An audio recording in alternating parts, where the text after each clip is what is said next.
예, 오늘은 제3장 영적 해방의 진리를 함께 살펴보도록 하겠습니다. 오늘은 이제 로마서 6장을 좀 자세하게 좀 살펴볼 것입니다. 우선 이제 이 로마서 6장에는 4개의 질문이 등장합니다. 첫 번째 6장 1절을 보면 그런즉 우리가 무슨 말을 하리요? 은혜를 더하게 하려고 죄에 거하겠느냐?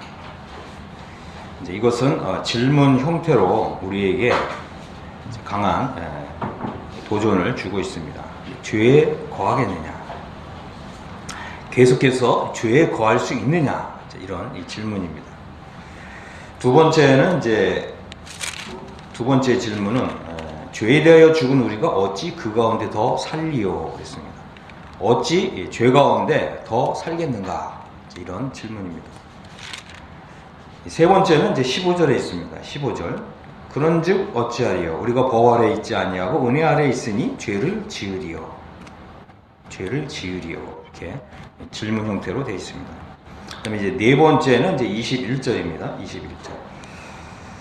너희가 그때에 무슨 열매를 얻었느냐? 이제 이런 질문입니다. 너희가 그때에 무슨 열매를 얻었느냐? 우리가 이제 이 질문을 보면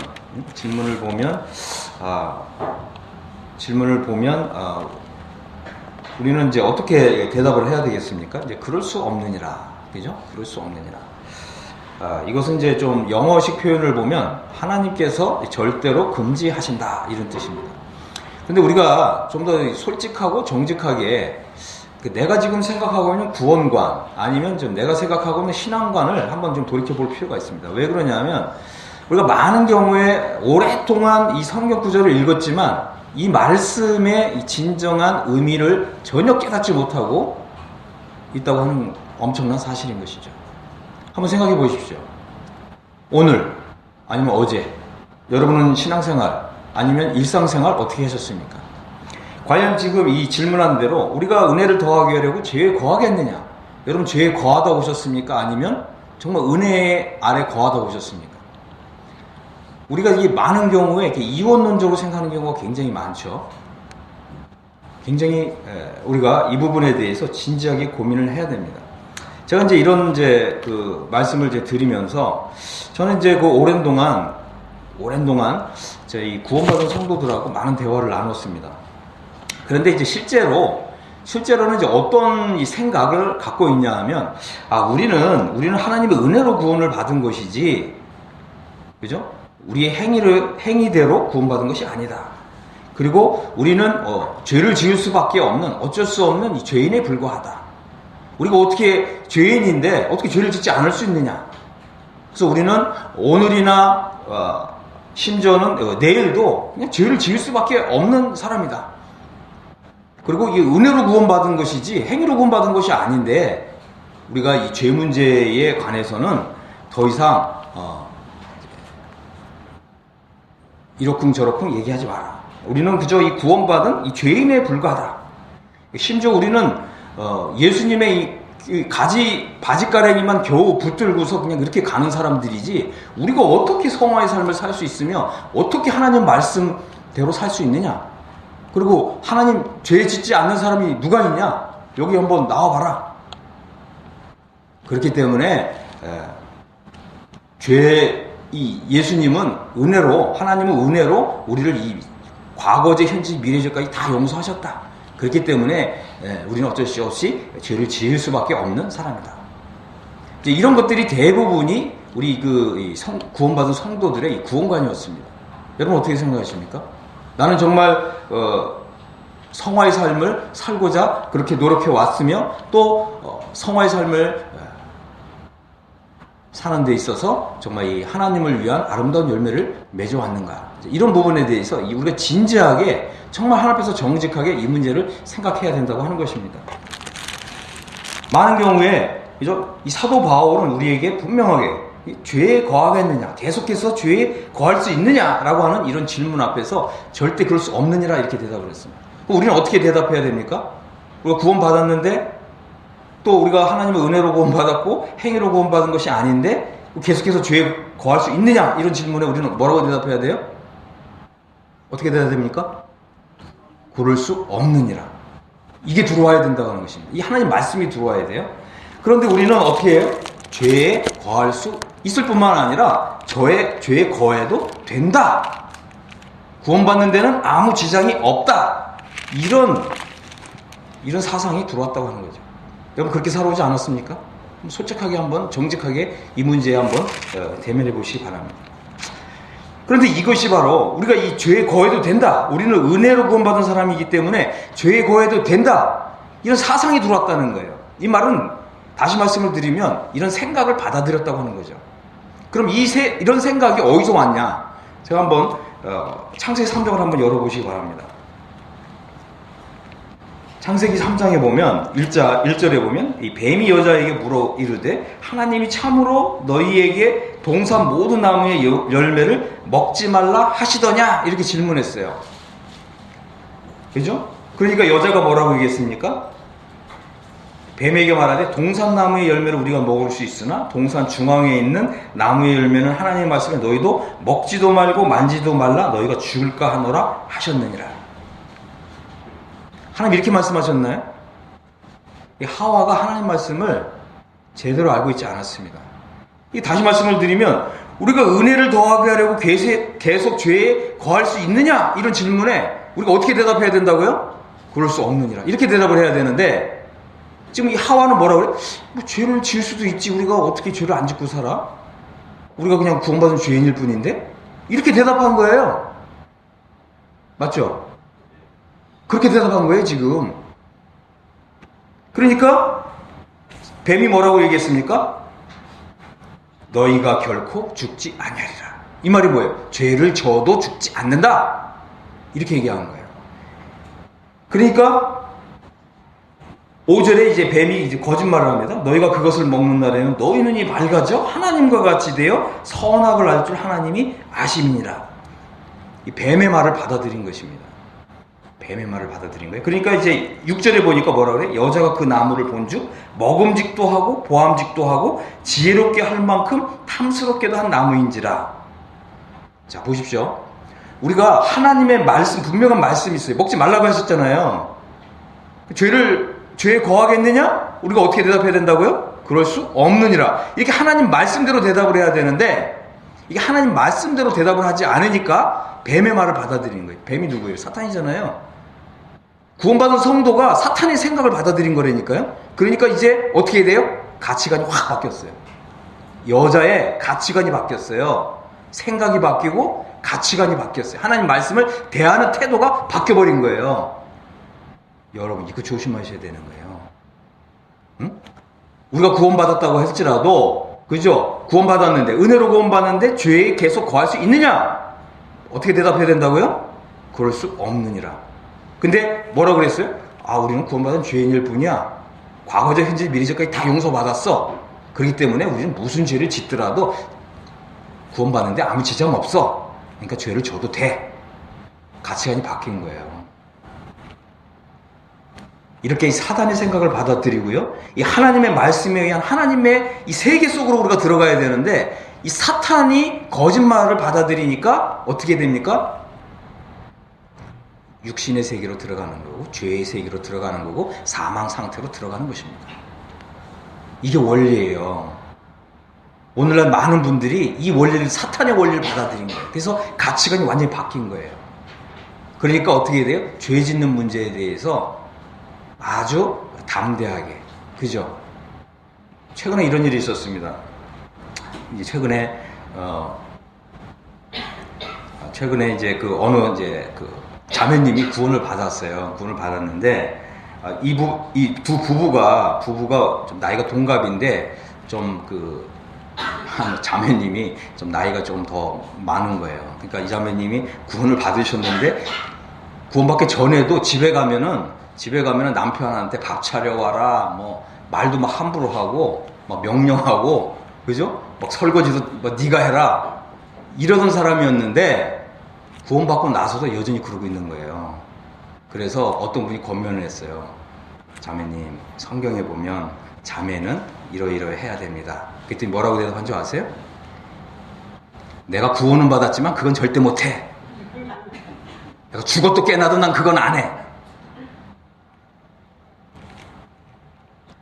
여러분, 구원받은 사람은 이 가치관이 바뀌어야 되는 거예요. 이 세상의 가치관, 세상의 이런 생각, 세상에서는 그냥 용인되는 이런 생각이 아니라 하나님의 세계로 바뀌어야 되는 거예요. 여러분 바뀌지 않았으면 여러분 정말 구원받았다고요? 글쎄 모르겠습니다. 어떻게 될지. 누가복음 15장에서 이 부자가 눈을 떴어요. 어디서 눈을 떴죠? 음부에서 눈을 떴잖아요. 불꽃 속에 눈을 떴죠? 부자가 자기 하나님 잘 믿는다고 생각했어요. 성경 잘 읽어보시면 부자는 자기 구원받은 줄 알았어요. 근데 어디서 눈을 떴어요? 음부에서 불꽃 중에. 고민하나이다. 이 불꽃 가운데 고민하나이다. 이제 이렇게 되는 거예요. 많은 사람들이 착각하는 거죠. 나의 자신이 구원받은 줄 착각하는 사람들도 의외로 많이 있다고 하는 것입니다. 어쨌든 자, 이 여자는요, 이 뱀의 생각을 사탄의 생각을 받아들이니까 가치관이 확 바뀐 거예요. 그 말은 뭐예요? 이 성화의 삶을 완전히 부인해버린 거예요. 생각해 보십시오. 하나님이 아담과 하와에게 성화의 삶을 살도록 말씀하신 거 아니에요? 그죠? 이것은 하나님의 모든 구원받은 사람이라면 모든 성도에게, 구원받은 성도라면 하나님이 모든 성도에게 요구하시는 요구사항인 거예요. 성화의 삶. 거룩한 삶을 살라는 거예요. 내가 거룩하니 너희도 거룩할지어다. 이게 모든 시대, 모든 성도의 요구사항이에요. 구약시대도 마찬가지고, 지금 신약시대도 마찬가지입니다. 오히려 이 신약시대에는 하나님께서 정말 더 큰 영광을 보여주시고, 더 큰 은혜를 내려주시고, 그 다음에 더 큰 구원으로 우리를 인도하시는 거예요. 그런데 우리는 어떻게 하고 있어요? 이 사탄의 생각을 받아들이니까 이 거짓된 생각, 거짓된 이 세계관, 이거에 갇혀서 어떻게 됐다고요? 성화의 삶을 버렸다는 거예요. 이 성화의 삶을 버리면 어떻게 되겠습니까? 제가 이제 이 프린트를 나눠드렸는데요.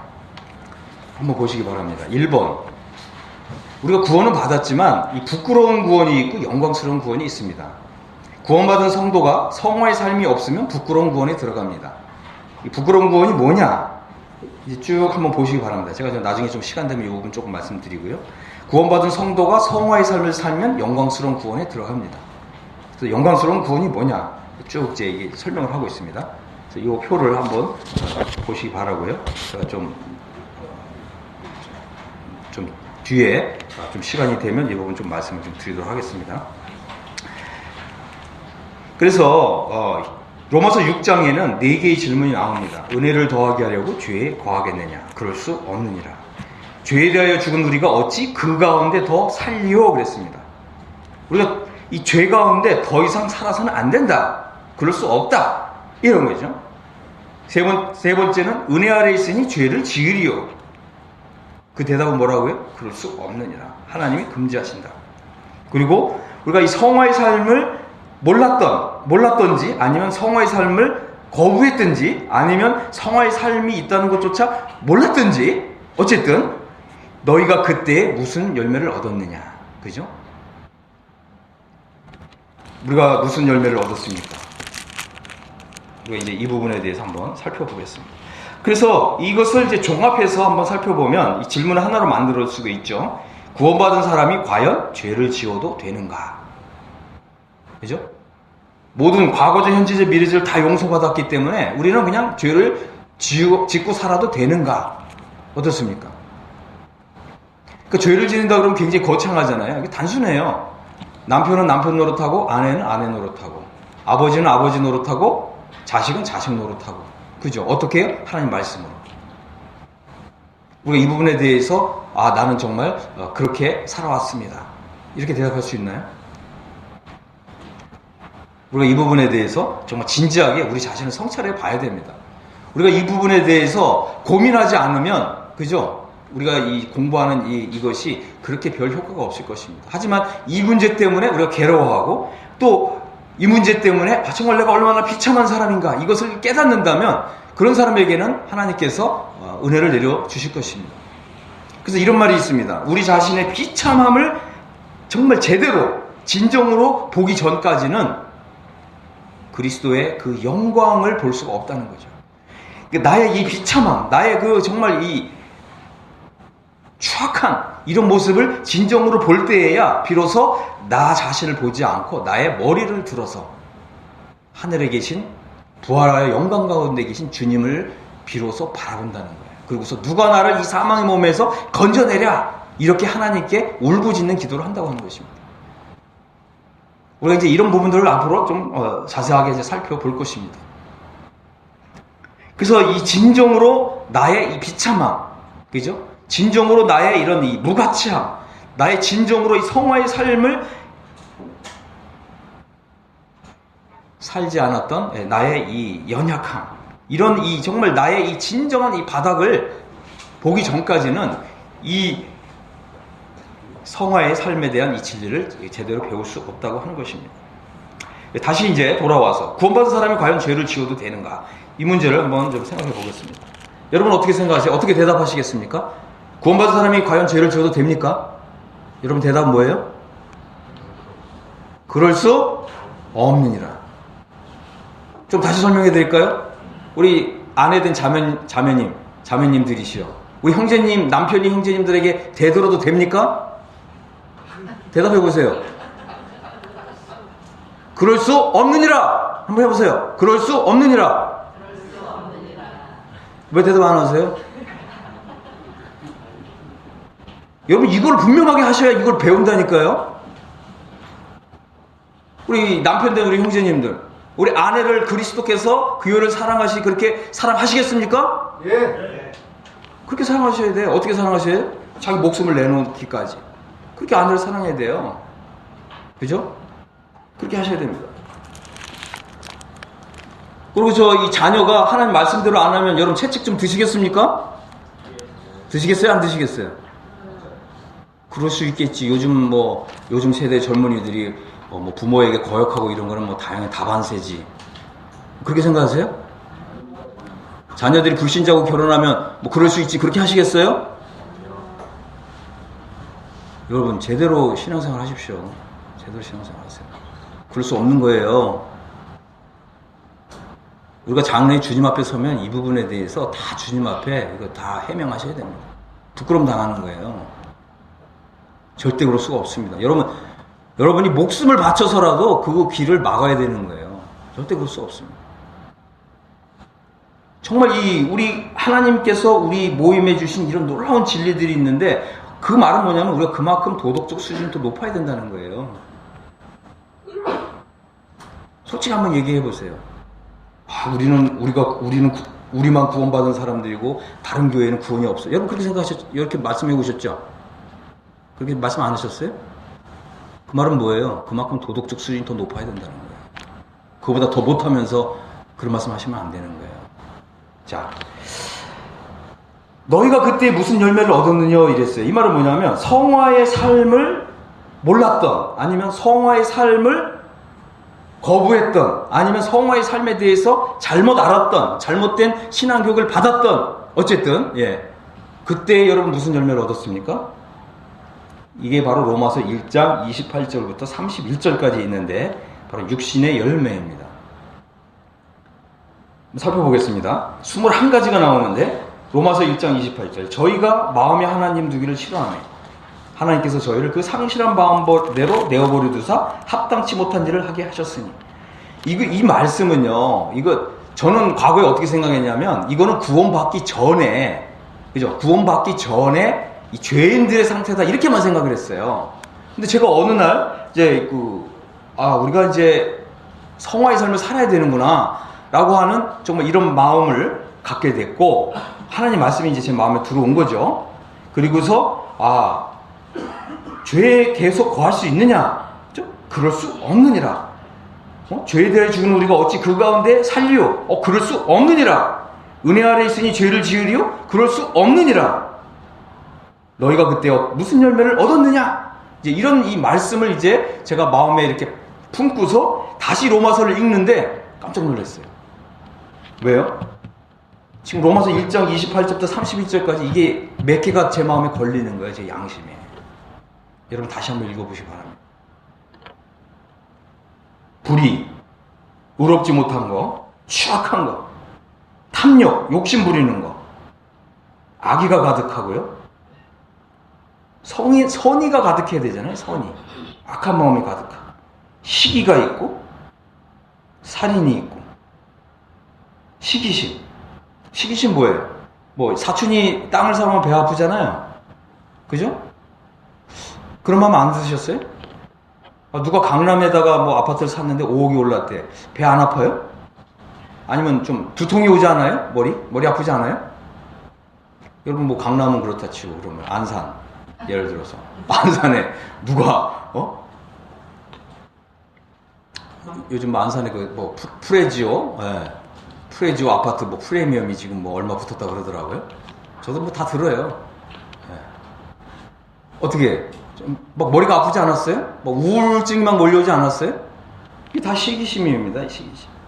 살인, 분쟁, 사기, 악독이 가득한 자, 수근수근하는 자, 그죠? 비방하는 자, 하나님이 미워하시는 자, 하나님 미워하시는 거, 여호와님 미워하시는 거 서너 가지가 있다 그랬잖아요. 교만, 이거 하나님 다 미워하시는 거. 능욕, 욕하는 거, 뒤에서 욕하고, 뒤에서 성도를 비판하고, 그죠? 교만하고 자랑하고, 악을 도모하고, 부모를 거역하고, 그죠? 우매하고, 배약하고, 약속을 어기는 거, 무정하고, 무자비하고. 여기 해당 사항 없습니까, 여러분? 아니, 제가 그 성도인데, 이 말씀을 읽으면서 여기에 또 걸린 거예요.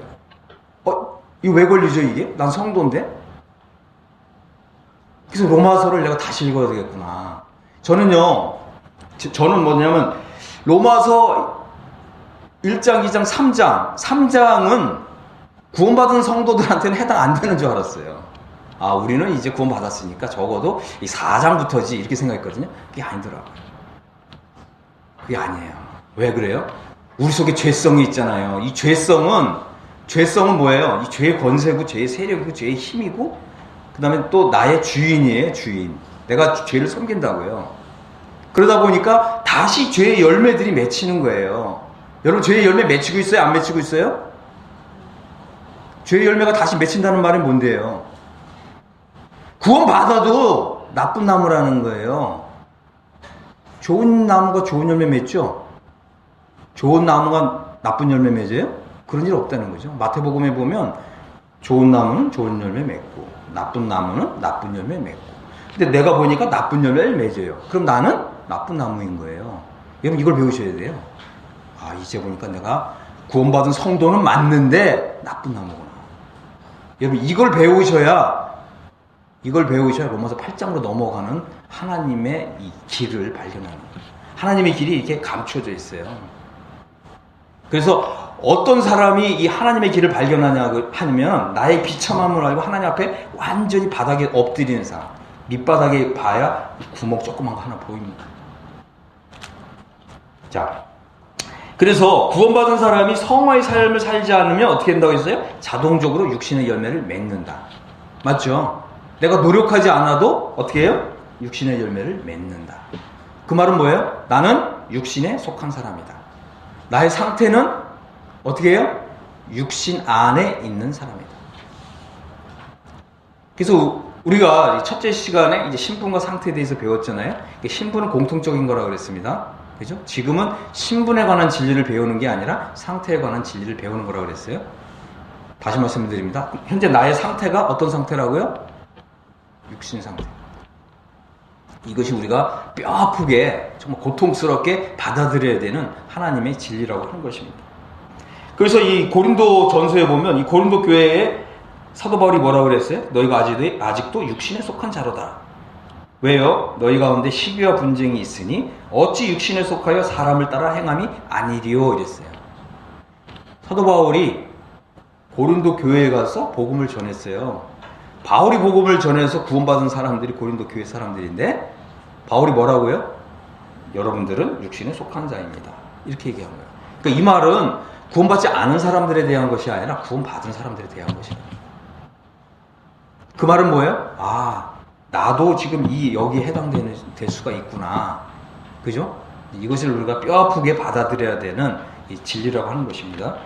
그 다음에 고린도전서 5장 1절에 보면 너희 중에 심지어 음행이 있다함을 들으니 이런 음행은 이방인 중이라도 없는 것이라. 누가 그 아비의 아래를 취하였다 하는 것. 이 성적인 범죄, 그죠? 성적인 스캔들. 우리 모임에는 없습니까? 없어요? 그럼 그 사람이 구원을 안 받아서 그래요? 아니에요. 구원을 받아도요, 이 성화의 삶에 관한 이 진리를 배우지 못한 사람들은 다 이런 삶을 살 수밖에 없어요. 그죠? 이제 뭐 과거제, 현재, 미래제가 다 용서받았기 때문에 무슨 죄를 짓더라도 구원받은 거 지장 없다면서요. 그런 사고방식, 그런 세계관을 가지고 있으면 뭐 음행의 죄를 안 짓습니까? 그 이상의 죄도 다 짓죠. 그죠? 그 이상의 죄를 다 짓는 거예요. 그래놓고 뭐라 그래요? 나는 이제 뭐예요? 티켓 받았어. 티켓. 무슨 티켓이요? 구원열차 티켓. 그죠? 근데 어떤 사람은 그걸 뭐라 그러는 줄 알아요? 심지어 무법주의자들 많습니다. 이 성화의 삶을 살지 않는 사람 다 무법주의자인데 이 사람들 뭐라 그러는 줄 알아요? 죄를 마음껏 지어도 되는 면죄부 받았다. 죄를 마음대로 지을 수 있는 라이센스 받았다. 이렇게 생각하는 사람이 있어요. 없을 것 같아요? 제 말 이해하십니까? 라이센스 받은 거예요. 무슨 뭐 007 무슨 살인 면허 받았습니까? 그렇게 생각하는 거예요. 마음대로 죄를 져도 당당하게 천국 들어갈 수 있는 이런 라이센스를 받았다. 이렇게 생각하는 분들이 의외로 많은 것입니다. 왜 그래요? 제가 첫 시간에 말씀드렸죠. 잘못된 신앙교육 때문에 그렇다. 여러분 이걸 버려야 되는 거예요. 버려야 됩니다. 그리고 그것을 싫어해야 되고 혐오해야 되고 그걸 멀리해야 되고 도망가야 되는 거예요. 여러분 그것을 여러분 자리에 깔고 앉아가지고 그렇게 생활하시면 안 되는 거예요. 여러분 그렇게 생각하시면 어떻게 된다고요? 제가 이제 나눠드렸죠. 부끄러운 권에 들어가는 겁니다. 자, 고린도서 5장 10절에는 뭐라고 그랬습니까? 어떤 형제나 일컫는 자가 음행하거나 탐남하거나 우상숭배를 하거나 후욕하거나 술 취하거나 토색하거든 사귀지도 말고 그런 자와는 함께 먹지도 말고. 이것이 고린도 교회에 사도 바울이 주시는 말씀인 거예요. 우리가 엄중하게 받아들여야 되는 것이죠. 그래서 그런즉 우리가 무슨 말을 하리요? 은혜를 더하게 하려고 죄에 과하겠느냐? 대답은 뭐라고요? 그럴 수 없느니라. 그럴 수 없는 것입니다. 정말 우리가 그럴 수 없어요. 그럴 수 없어요. 그런데 문제는 우리가 그러고 있다는 거죠. 그렇기 때문에 우리가 고통스럽더라도 이 진리를 배워야 되는 것입니다. 그죠? 그래서 이제 이 부분을 좀 자세하게 좀 살펴볼 겁니다. 나의 신앙은 지금 어느 단계에 있는가? 그죠? 우리는 지금까지 어떻게 했어요? 신분에 관한 진리들을 많이 배웠어요. 그럼 신분에 관한 진리는 뭐냐면 그리스도께서 나를 대신해서 십자가에 못 박혔다라고 하는 진리죠. 여러분이 만약에 십자가를 한번 바라보시죠. 앞에 십자가가 있다고 한번 생각하고 한번 십자가를 바라보세요. 이 십자가에 누가 못 박혀 있습니까? 예수님이 나의 죄를 대신해서 못 박혔어요. 이게 바로 신분에 관한 진리인 거예요. 신분에 관한 진리. 그러면 우리는 이제 어떻게 성화의 삶을 살고자 하는 이런 능력을 받으려면 이제 우리가 새로운 진리를 받아들여야 돼요. 그 새로운 진리 뭐냐면 여러분 십자가를 바라보십시오. 이제 누가 못 박혀 있습니까? 이제 내가 못 박혔다고 하는 진리를 이제 배우셔야 되는 거예요. 많은 분들이 그러잖아요. 나는 뭐 갈라디아서 2장 20절을 처음 구원받을 때 난 이 말씀 믿었는데? 그렇게 생각하시죠? 많은 분들이 그렇게 생각하세요. 근데 그 갈라디아 2장 20절을 잘 보세요. 보시면 그게 원래 원어적으로나 아니면 영어 성경이나 현재형이에요. 현재. 내가 그리스도와 함께 십자가에 못 박혔나요? 현재형이에요. 많은 분들이 그러잖아요. 내가 처음 구원받을 때 나 이거 믿었는데 그럼 지금은 어떻습니까? 이런 뭐라고 대답합니까? 지금 내가 살아있죠. 그죠? 지금 내가 살아있죠. 펄펄 살았죠. 그리고 마음대로 죄 짓고 살죠. 죄를 져도 편안하죠. 왜 편안해요? 예수님이 나를 대신해서 십자가에 못 박혀서 내 죄를 다 용서해 주셨으니까. 이 진리는 무슨 진리라고 그랬습니까? 신분에 관한 진리. 상태는요? 이렇게 사는 사람은 상태적으로 뭐라고 그래요? 육신에 속한 자. 육신 안에 있는 사람. 그럼 그런 사람에 대해서 하나님 어떻게 한다고요? 징계밖에 없습니다. 이제 이런 거 좀 공부할 겁니다. 그래서 이제는 내가 그리스도와 함께 십자가에 못 박혔다라고 하는 이런 진리를 배울 필요가 있어요. 왜요? 내가 그리스도와 함께 죽었다. 내가 죽었다고 하는 이 진리를 내 마음에 이렇게 딱 받아들이고 이 진리가 내 안에서 어떻게 해요? 우리가 구원받았을 때의 감격처럼. 그죠? 내가 구원받았을 때의 그 감격처럼 내가 그리스도와 함께 죽었다고 하는 이 진리가 나에게 이런 감동과 감격을 일으킬 때 그때 비로소 어떻게 해야 돼요? 죄를 이기고 승리하는 삶이 거기서 싹튼다고 하는 것입니다. 내가 그리스도와 함께 죽었다고 하는 이 진리가 내 안에 있지 않으면 결코 우리가 기대하는 성화의 삶을 살 수가 없다고 하는 것입니다. 그래서 나의 신앙은 지금 어느 단계에 있는가 한번 생각해 보시고요. 우리는 어떻게 해요? 다음 단계로 넘어가야 돼요. 다음 단계. 이해하셨습니까? 지금까지는 잘해 오셨어요? 어떻게 하셔야 된다고요? 다음 단계를 해야 된다. 그렇다면 우리는 어떻게 해야 이제 죄를 짓지 않을 수 있는가? 이제 이 질문에 대해서 어떻게 해요? 우리가 이제 이 죄성의 문제를 좀 생각해 볼 필요가 있다. 죄성. 내 안에 거하는 죄. 그죠? 신이라고 그랬습니다. 단수. 신. 그래서 이 죄성의 문제는 결국 해방의 진리를 통해서 이것을 해결할 수 있다고 하는 것입니다. 무슨 진리요? 해방의 진리. 그러니까 우리가 지금까지는 어떻게 했어요? 우리가 거듭남의 진리를 배웠고 또 믿음으로 의롭다함을 받는 진리를 배웠죠. 그런데 이 두 가지, 그 다음에 또 우리가 죄사함을 받았다고 하는 진리를 배웠어요. 이 세 가지 진리로는 우리 속에 거하는 이 죄성을 이기고 살 수 있는 이런 힘이 나오지 않는다고 하는 거죠. 왜요? 우리는 여지까지 해방의 진리를 배운 일이 없거든요. 해방의 진리를 배울 필요가 있다고 하는 것입니다. 그래서 이제 내 안에 이제 죄가 거하는데, 그죠? 신이에요, 신. 이 죄가 내 속에서 작용할 때에는 어떻게 해요? 죄성입니다. 죄성. 이 죄성이라고 하는 건 뭐냐면 죄를 짓게끔 하는 힘이에요. 제가 지난번에도 말씀을 드렸지만 성도가 죄를 지을 때는 몰라서 이게 죄인지 몰라서 죄를 짓는 경우는 없다 그랬어요. 맞죠? 죄인지 알면서 죄를 짓는다 그랬어요. 그래서 하나님 앞에 이것은 자범죄이고, 그죠? 자범죄. 그 다음에 고범죄라고 그랬어요. 고범죄. 자범죄는 스스로 짓는 죄, 고범죄는 고의로 짓는 죄. 그렇기 때문에 하나님 앞에서 더 큰 징계가 있다고 말씀을 드렸습니다. 이 죄가 이제 지난 2장에 살펴봤는데, 이 죄가 세상에 들어왔다 그랬죠? 근데 이 세상에 들어온 죄는 나의 밖에서 작용할 때는 죄의 법, 사망의 법으로 작용한다고 말씀드렸습니다. 내가 법을 인식하든, 아니면 내가 법이 작동한다고 하는 것을 알든 모르든, 죄라고 하는 거, 이 세상에 들어온 죄는 죄의 법, 사망의 법으로 작용한다고 말씀을 드렸습니다. 맞죠? 우리 눈에 죄가 안 보인다 그래서 죄가 작용을 하지 않는 게 아니에요. 죄가 작용을 합니다. 법으로 작용을 한다고 하는 거죠. 자, 그래서 이제 우리가 이제 로마서 6장을 공부할 필요가 있는데요. 이 로마서 6장은 영적 해방의 진리의 기초를 놓기 때문에 우리가 이것을 잘 살펴봐야 됩니다.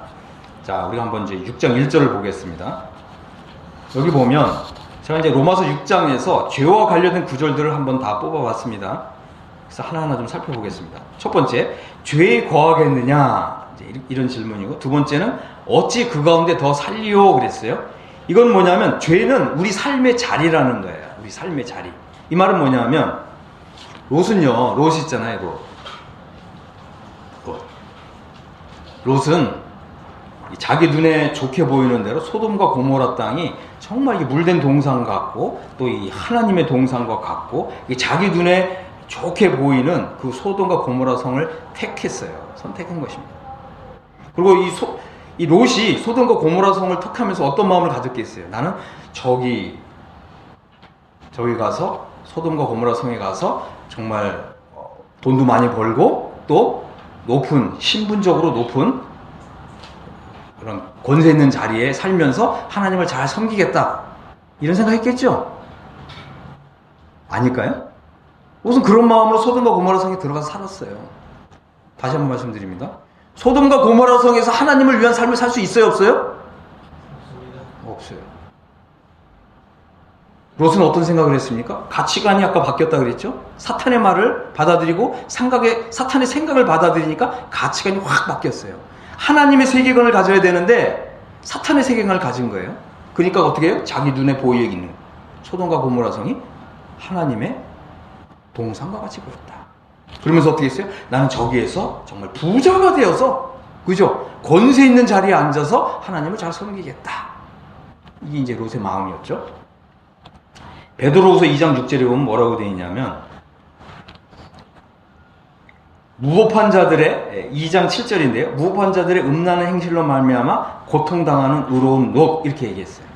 롯이 소돔과 고모라 성에 거기 살면서 어떻게 했다고요? 무법한 자들의 음란한 행실을 보면서 어떻게 했다고요? 마음이 상했고 영적으로 고통을 당했다. 당연하죠. 그죠? 그리고 또 뭐라고 그랬어요? 이는 이 의인이 그들 중에 거하여 날마다 저 불법한 행실을 보고 들음으로 그 의로운 심령이 상함이라 그랬어요. 당연하죠. 소돔과 고모라 성에 거하는데 당연하잖아요. 그러면 어떻게 해야 돼요? 이 의인이 그들 중에 거하여 있잖아요. 거하여. 정말 롯이 하나님을 참 섬기려면 어떻게 된다고요? 더 이상 죄에 거하면 안 되죠. 어찌 그 가운데 더 살리요. 그죠? 그 말은 뭐예요? 이사해야죠. 어디로 이사해야 됩니까? 아브라함하고 같이 살아야죠. 그럼 아브라함은요? 아브라함은 소돔과 고모라 성이 아니고 하나님이 정해 주신 거. 하나님과 함께 거하는 그 자리에 있었잖아요. 롯은 죄에 거하는 사람이었습니다. 아브라함은 은혜에 거하는 사람이었어요. 죄와 은혜가 함께 있을 수 있나요? 그럴 수 없는 거예요. 많은 사람들이 착각하죠? 우리는 은혜 아래 살기 때문에 죄에 거해도 된다. 그게 도대체 사탄의 생각입니까? 하나님의 생각입니까? 분리해야죠. 어떻게 얘기했습니까? 사도 바울이? 죄에 거하겠느냐? 어찌 그 가운데 더 살려. 롯은 소돔과 고모라의 성에 거했어요. 거기서 나와야죠. 더 이상 죄에 거해서는 안 된다는 거예요. 죄에 거하면 어떻게 돼요? 불법한 자들의 음란한 행실로 말미암아 고통을 당하고, 그죠? 또 그들 중에 거하면서 저 불법한 행실을 보고 들음으로 그 의로운 심령이 상하게 되고요. 자, 다시 한번 말씀드리겠습니다. 자, 롯은요, 소돔과 고모라 성에서 하나님을 잘 섬기고 싶었어요. 그런 마음이었습니다. 근데 어떻게 해요? 하나님은 소돔과 고모라 성을 그냥 멸망시키고 작정하셨잖아요. 그래서 나와야죠. 근데 그 성에 또 오랫동안 거하니까 어떻게 됐어요? 롯의 아내는 또 어떻게 했습니까? 그걸 또 놓고 나오기 또 아까웠잖아요. 그래서 어떻게 했어요? 어떻게 했죠? 뒤로 돌아봤잖아요. 왜 돌아봤죠? 에?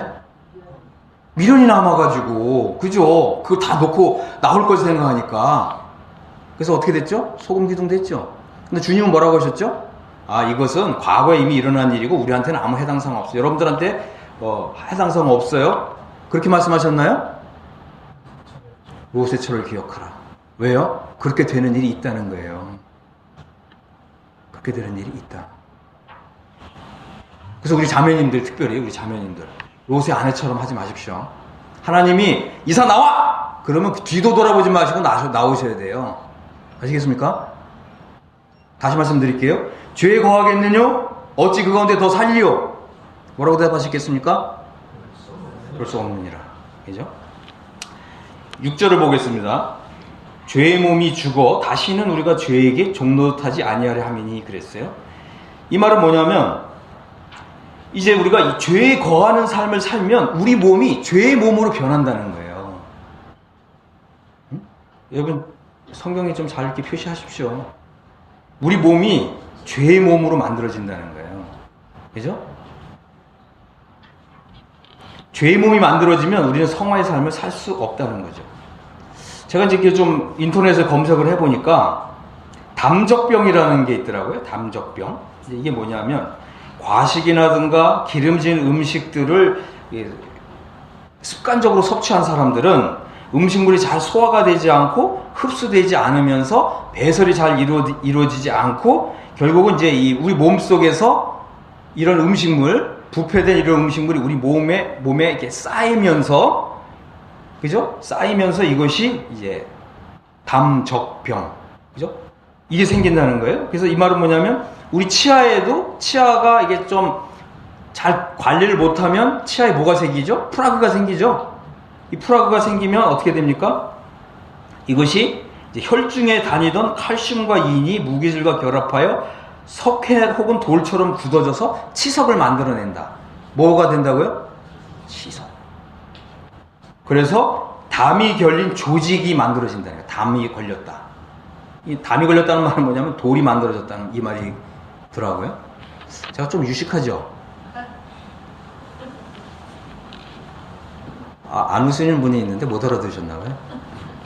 인터넷에 이렇게 검색하면 좀 유식해져요. 저도 이런 거 몰랐는데 좀 검색해 보니까 좀 유식해지더라고요.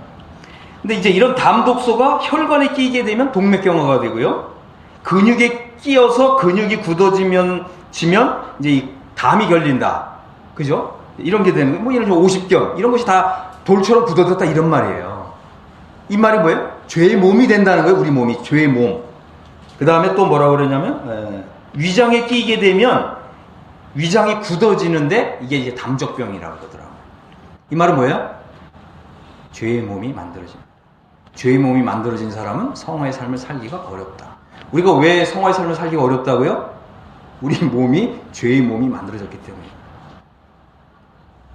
어떻게 하셔야 됩니까? 죄의 몸이 만들어졌어요. 이 체질 개선을 해야 되는 거죠. 그래서 죄에 거하는 삶을 살면 우리 몸이 죄의 몸으로 변하게 되고요. 죄의 몸으로 변하게 되면 죄를 짓는 게 아주 자연스럽게 일어나고 성화의 삶을 사는 건 너무 어려워진다. 이제 이런 말입니다. 세 번째 6장 7절에 보면 죽은 자가 죄에서 벗어나 있어요. 이 말은 뭐예요? 우리는 죄에서 벗어나야 된다는 거죠. 이 죄라고 하는 것은 마치 질병과 같고 또 이게 습견과 같고 중독과 같아서 탈출하고자 하는 이런 강한 의지를 가져야 된다고 하는 것입니다. 네 번째는 6장 10절인데요. 죄에 대하여 단번에 죽으시며 이런 표현이 있죠. 우리는 죄에 대하여 죽는 이러한 진리를 배워야 된다. 6장 11절에 보면 너희 자신을 죄에 대하여는 죽은 자여 이랬고요. 뒤에 보면 여길지어다 그랬습니다. 그래서 우리 이제 죄에 대하여 죽는 법을 배워야 되는데 이 말은 뭐냐면 우리가 죄에 대하여 죽으려고 애를 써라 이 말이 아닙니다. 우리는 뭐예요? 여기는 법을 배워야 돼요. 여기는 법. 이게 이제 뭐냐면 이게 바로 영적 해방의 진리예요. 이해하셨습니까?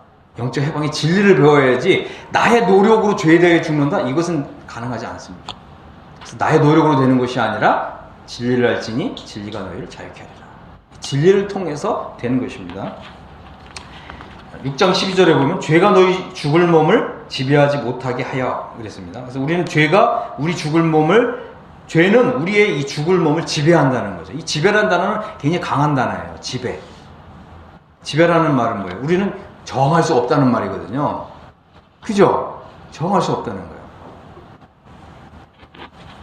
그래서 우리는 어떻게 해요? 이 죄가 우리 몸을 지배하지 못하도록 해야 돼요.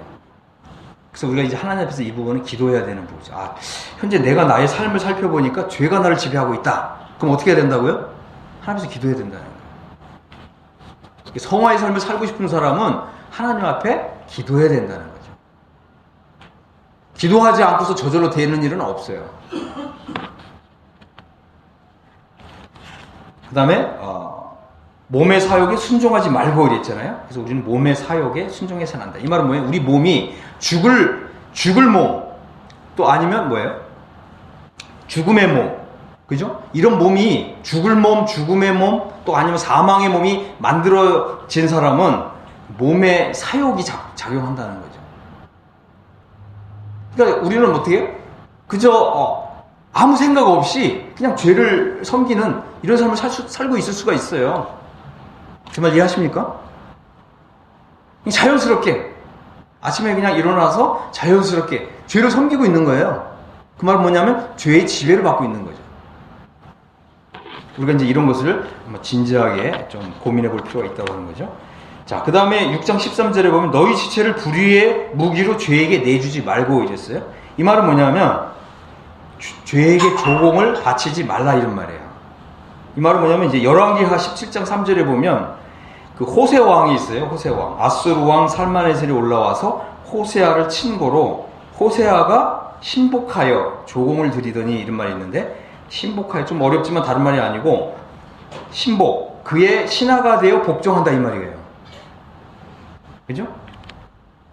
그러니까 이 이스라엘 나라의 왕인 호세아가 하나님을 섬겨야 되는데 누굴 섬겼다고요? 아수르 왕. 아수르 왕을 섬기는데 아수르 왕에게 조공을 바쳤다 이 말이에요. 조공을 바치는 거 무슨 말인지 아시죠? 나의 시간과 나의 물질과 아니면 나의 이 뭐라 그래요?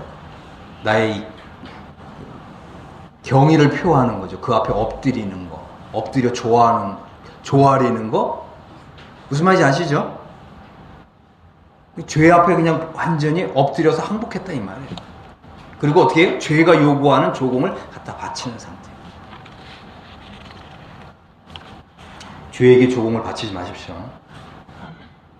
너희 지체를 불의의 무기로 죄에게 내주지 말고 어떻게 해요? 오직 너희를 자신을 죽은 자 가운데 다시 살아난 자같이 하나님께 드리며, 하나님께 우리 자신을 모든 걸 바쳐야죠.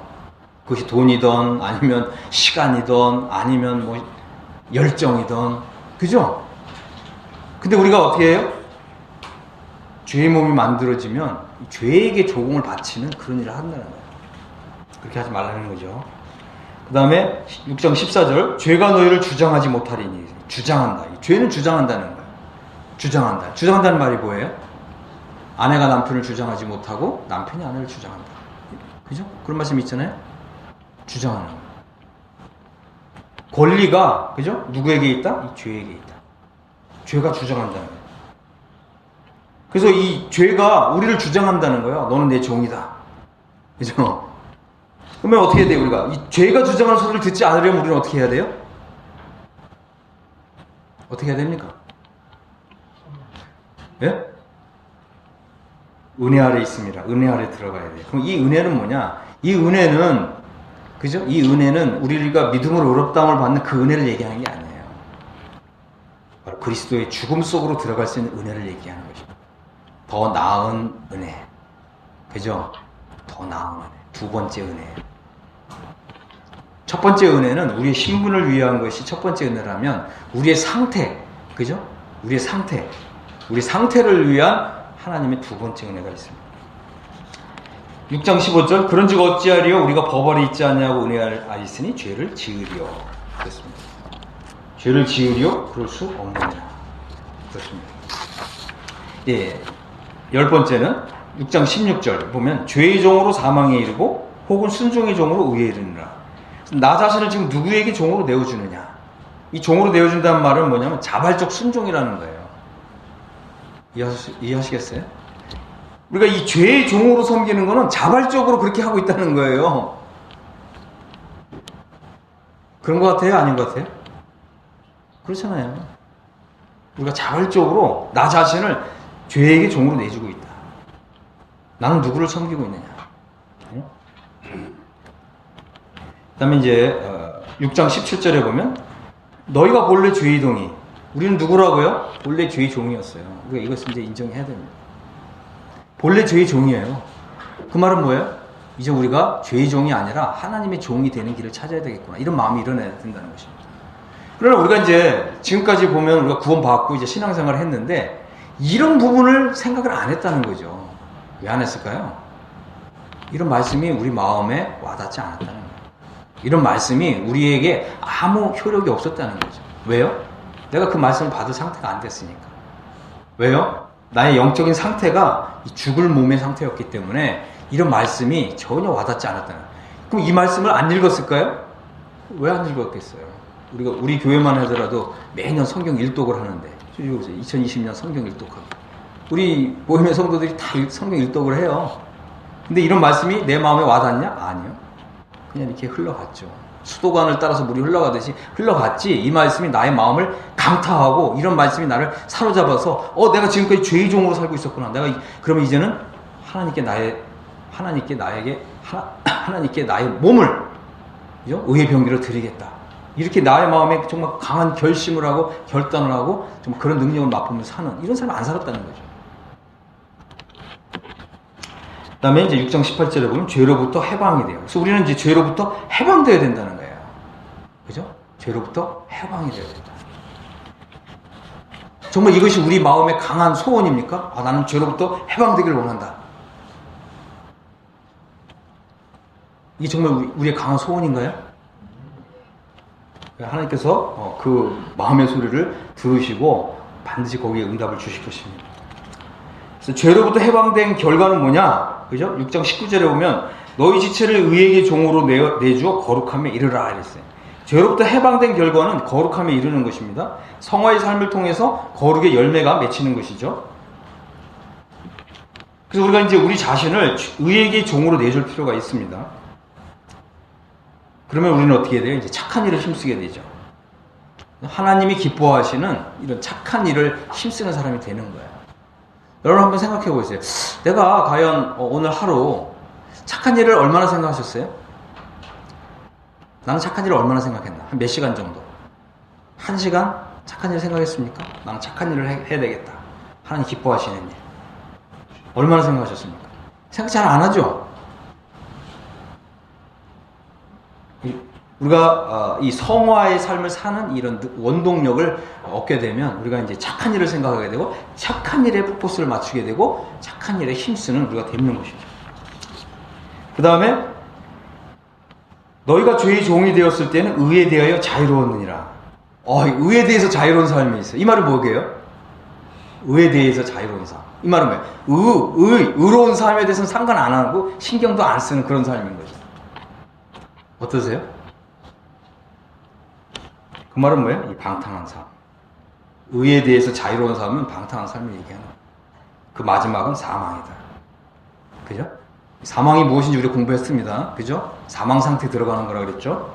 그래서 죄로부터 해방된 삶은 하나님의 종으로 사는 삶이고 또 거룩함에 이르는 열매를 맺게 되고 그 마지막은 영생이다 그랬습니다.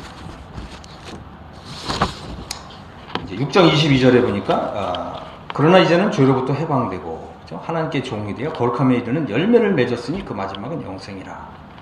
그리고 이제 23절, 6장 24절에 보면 죄의 삭은 사망이요 그랬어요. 그럼 이 말은 뭐냐면 이게 또 좀 틀려요. 우리가 이제 그동안 여지까지 뭐 이렇게 많이 해설을 많이 들었는데 이 원래는 뭐냐면 이게 단수예요. 죄의 삭이란 말은 뭐냐면 죄의 삭이라는 말은 뭐냐면 우리가 죄를 섬기면 죄가 우리에게 주는 삭이 있다 이 말이거든요. 그러니까 많은 경우에 우리가 이 죄의 삭을 뭐라고 이제 들었냐면 다 신즈로 들었어요. 그 얘기하는 게 아니에요. 원래 이 로마서 6장의 주제는 죄의 삭이란 말은 뭐냐면 이 죄가 우리를 어떻게 주인 노릇을 한다는 거예요. 그럼 우리는 뭐예요? 죄의 종이 된다는 거죠. 그럼 죄의 종으로서 죄를 잘 섬긴 대가, 그 대가가 뭐라고요? 사망이에요. 사망 상태에 빠지고 사망 상태에 들어가고 하나님을 위해서는 아무 열매도 못 맺고 사망을 위해서 열매를 맺는 그 삭을 우리에게 돌려준다는 말이에요. 죄는 그죠? 사망만 우리한테 돌려준다. 그러니까 우리가 이제 이 영적인 세계가 이런 거였구나. 이걸 깨달았으면 우리는 어떻게 해야 돼요? 주님, 죄에서 해방받기를 원합니다. 우리가 이렇게 기도가 나와야 돼요. 여기 이제 이게 좀 세미나에 참석하시는 분들이 좀 계시는데 정말 우리가 이제 이걸 공부하면서 하나님, 정말 저는 죄에서 해방받기를 원합니다. 이렇게 기도하셨어요? 좀 하나님 앞에서? 안 하신 분이 계시다면 아직 지금 제대로 이 말씀을 제대로 듣고 있는 분이 아닌 거예요. 정말 우리가 제대로 공부를 하셨다면 여러분 기도를 하셔야 되는 거예요. 하나님, 정말 제가 지금까지 보니까 죄를 섬기고 있었습니다. 우리가 죄를 섬긴 대가가 뭐라고요? 죄는 반드시 우리가 하나님을 섬기면 하나님도 우리에게 삭을 주신다는 거예요. 그 삭이 뭐냐? 영생. 근데 우리가 죄를 섬기면 죄도 우리에게 삭을 준다는 거예요. 노임, 임금을 주는데 그 임금이 뭐라고요? 그 사망. 그럼 우리는 어떻게 해야 돼? 죄를 계속해서 섬길 것인가? 하나님을 섬길 것인가? 이제 결단하라는 거예요. 이것이 바로 이 성화의 진리에 들어가는 아주 기본적인, 기초적인 공부인 것입니다. 자, 이제 17페이지 중간에 보면 이제 어떻게 죄로부터 해방을 받는가 이 부분에 대해서 한번 살펴보겠습니다. 17페이지 중간에 보면은 이제 6장 5절에 보면 우리는 어떻게 죄로부터 해방을 받냐 하면 이제 우리 성경에는 if가 없어요. 응? 우리 성경에는 만일이란 말이 없어요. 근데 영어 성경에는 이게 if가 있는 거예요. if. 그래서 보면 만일 우리가 그의 죽으심을 본받아 연합한 자가 되었으면 이랬거든요. 그럼 이 성경에서 이 if, 영어로 if요. 만일 이 말은 뭐냐면 내가 믿음으로 여기에 합하지 않았으면 내 거가 아니라는 말이에요. 이해하셨습니까? 만일이라는 말은 뭐냐면 만일이요, 만일. 이거는 그냥 우리가 자동으로 구원받았다고 해서 자동으로 나한테 다 해당되는 게 아니라는 거예요. 이해하셨습니까? 그리고 성경을 잘 읽어보면 이렇게 만일이 여러 군데 나와요. 만일이 여러 군데 나옵니다. 이 만일이란 단어는 뭐냐면, 그죠? if. 이 말은 뭐냐면, 이제 이 말씀을 알았다면 어떻게 해요? 개인적으로. 믿음으로 합하라, 이런 뜻입니다. 그럼 무슨 말이냐면, 우리는 이제 예수 그리스도의 죽으심을 본받아서 연합하는 믿음을 행사해야 된다, 이 말이에요. 우리가 착각하는 경우가 많이 있잖아요. 뭐냐. 우리가 이제 복음을 그래서 좀 제대로 알 필요가 있는데, 많은 분들이 이게 성경을 좀 잘 모르는 경우가 있는 거예요. 뭐냐. 예수님이 십자가에서 영원한 대속을 다 이루셨잖아요. 근데 믿지 않는 사람들이 죄까지 다 없애놨어요? 어떤 사람 그렇게 얘기하는 사람들 그 성경 제대로 아는 사람이 아니에요. 아니에요. 우리가 자칫 잘못하면 하나님 말씀이 없는 얘기를 하는 거죠. 여러분이 믿건 안 믿건 여러분의 죄는 예수님이 2000년이 다 이미 다 사해놨습니다. 뭐 이렇게 얘기하잖아요. 그죠? 그 말이 맞는 말이 아니에요. 그러니까 다시 말씀을 드리면 예수님께서는 십자가에서 영원한 구속 사역을 이루셨는데 믿는 사람만 그 죄가 사함받는 은혜를 얻는다는 거예요. 이해하셨죠? 마찬가지로 우리가 그리스도와 함께 십자가에 못 박혔다고 하는 것도 6장 5절에 보면 만일 우리가 그의 죽으심과 같은 모양으로 연합한 자가 된다면, 그죠? 그 말은 뭐예요? 내가 그리스도와 함께 죽었다고 하는 믿음을 행사할 때에만 내가 그리스도와 함께 죽었다고 하는 그것이 나한테 이루어진다, 이 말이에요. 이해하셨습니까? 그래서 우리는 어떻게 해요? 예수님의 그 죽으심과 연합하는 믿음이 필요하다, 이 말입니다. 두 번째는 뭐냐면 6장 17절에 보면 사도 바울이 이런 얘기를 했어요. 너희가 본래 주의 종중이 너희에게 전하여 준 바 교훈의 본을 마음으로 순종하여. 이 말은 뭐예요? 사도 바울은 이제 로마 교회에 전해줬다는 거죠. 뭘 전해줬어요? 교훈의 본. 이 교훈의 본이 뭐냐면 이것이 바로 그리스도와 함께 십자가에 못 박혀 죽음으로써 이 죄로부터 해방받는 교훈. 우리 성경에는 이제 교훈인데 영어 성경은 이게 교리예요.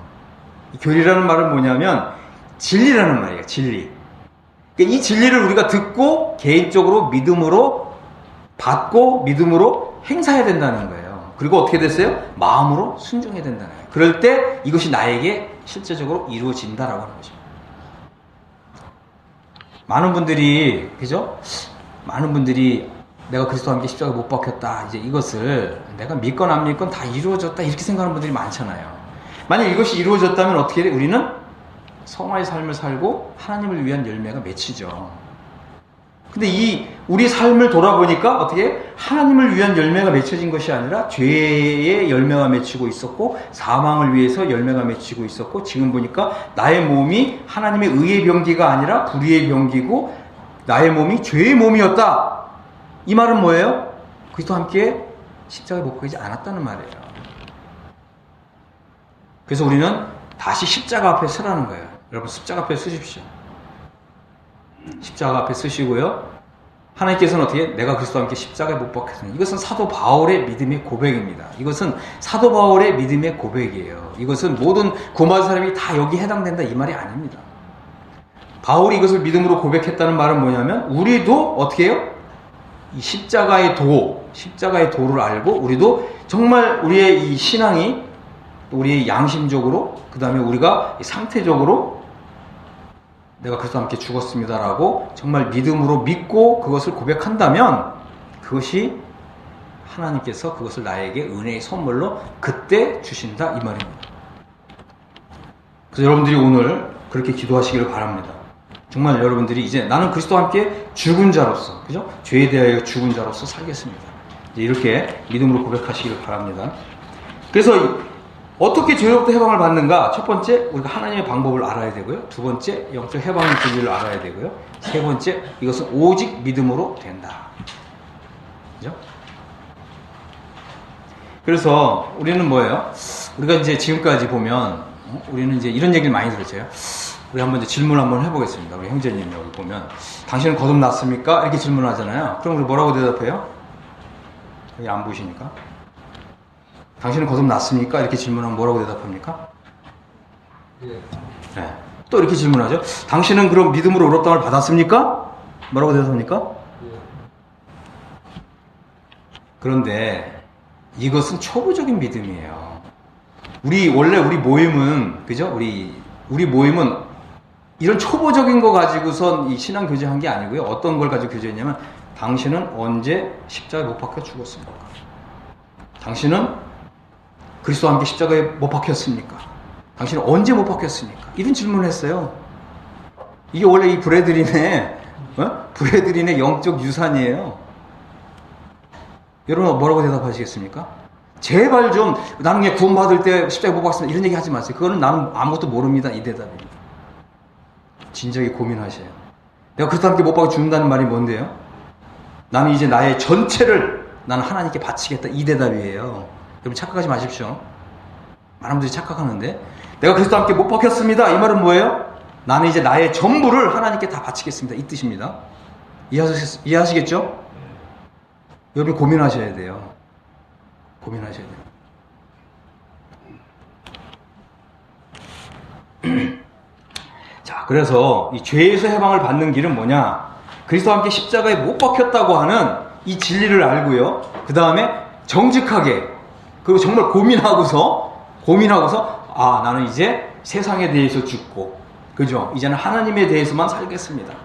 그죠? 나는 이제 그리스도와 함께 죽음으로 나의 자아에 대해서, 내 자신의 꿈에 대해서, 나의 자신의 어떤 야망에 대해서 나는 이제 죽고, 나는 오로지 이제는 하나님만을 위해 살겠습니다.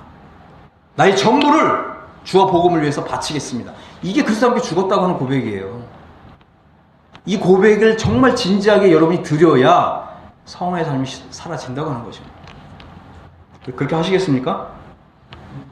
자, 로마서 6장 6절에 보면 우리 옛사람이 예수와 함께 십자가에 못 박힌 것은 이렇게 얘기했어요. 죄의 몸이 멸하여 다시는 우리가 주에게 종로를 하지 아니하려 함이니 그랬습니다. 자, 두 번째는 죽은 자가 죄에서 벗어나 그랬어요. 죽은 자는, 그죠? 죽은 자는 죄에서 벗어난다. 이 죄는 담수죠. 죄성입니다. 또 죄의 법입니다.